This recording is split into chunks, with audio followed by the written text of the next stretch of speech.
قصہ حضرت یوسف علیہ السلام کو کنویں میں گرانے کا مکمل طریقہ۔ السلام علیکم پیارے دوستو، حضرت یوسف علیہ السلام کے 12 بھائی تھے اور یہ ایک لوتا تھا بیٹا جو حضرت یعقوب سے بہت پیار کرتا ہے۔ اس نے بھائی نے اس کو کنویں میں دھکیل دیا۔ پھر یہ اپنے بھائی کو زور زور سے چلا رہا تھا، بھائی مجھے نکالو، مجھے بہت ڈر لگ رہا ہے، پر اس کے بھائی نے ایک بھی نہیں سنی۔ وہ سارے چلے گئے، آپس میں مشورہ کرتے رہے کہ ابا جان کو، حضرت یعقوب علیہ السلام کو کیا جواب دیں گے، حضرت یوسف علیہ السلام کہاں گیا ہے۔ چنانچہ یہ پلاننگ کر رہے تھے، اپنے باپ کو دکھایا یوسف علیہ السلام کا کرتا، اس سے جھوٹ بولا کہ ابا جان یوسف علیہ السلام کو بھیڑیے کھا گئے۔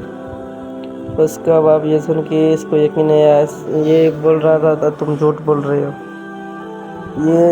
یہ سن کے چلا گیا جنگل میں اپنے چھوٹے بیٹے کے ساتھ چلا گیا اور جنگل کے جانوروں کو پکارا، اے جانوروں تم بتاؤ میرے بیٹے کو تم میں کس نے کھایا ہے۔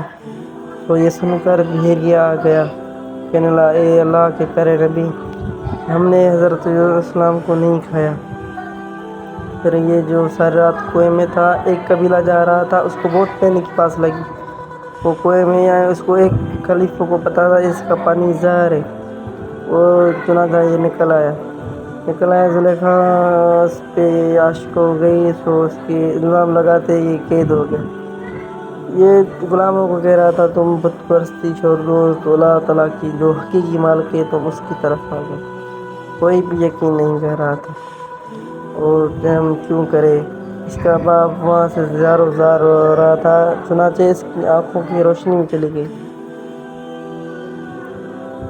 حضرت یوسف علیہ السلام ساروں غلاموں کو سمجھا رہا تھا یہ بت پرستی چھوڑ دو اور حقیقی مالک کی طرف آ جاؤ۔ تو اس نے بتایا آج کھانے میں آئے گی مچھلی۔ تو سارے قیدی ہنس رہے تھے، کہاں سے مچھلی آئے گی، ہم امیر نہیں غلام ہیں۔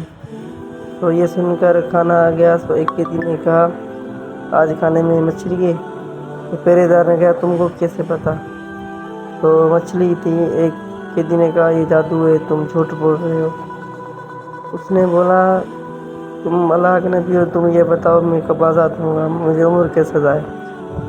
حضرت یوسف علیہ السلام نے کہا آپ پرسوں یا 30 آزاد ہو جائیں گے۔ تو یہ بھی آزاد ہو گیا۔